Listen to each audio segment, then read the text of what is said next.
السلام علیکم پیارے دوستو، میں امتیاز علی طاہری۔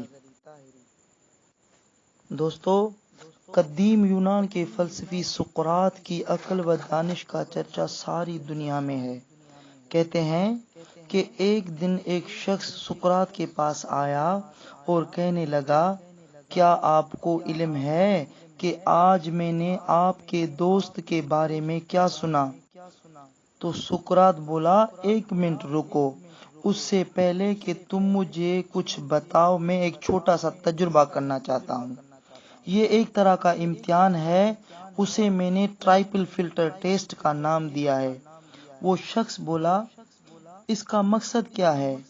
تو سقراط نے اسے بتایا کہ اس 3 فلٹر ٹیسٹ سے گزرنے کے بعد گفتگو کی قدر و قیمت کا اندازہ ہو جائے گا۔ مثلاً پہلا فلٹر سچائی کا ہے۔ میں یہ جاننا چاہوں گا کہ جو بات تم مجھے کہنے جا رہے ہو، کیا تمہیں اس کی سچائی پر یقین ہے؟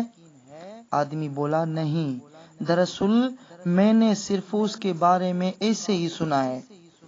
تو سقراط نے کہا، اچھا، گویا تم مجھے ایک ایسی بات بتانے جا رہے ہو کہ جس کے سچے ہونے کے بابت تمہیں خود بھی یقین نہیں۔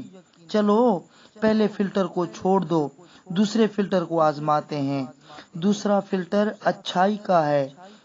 کیا تم مجھے جو بات میرے دوست کے بارے میں بتانے جا رہے ہو، اس میں کوئی اچھائی کا پہلو موجود ہے؟ وہ آدمی شرمندگی سے بولا، نہیں، یہ بالکل اس کے الٹ ہے۔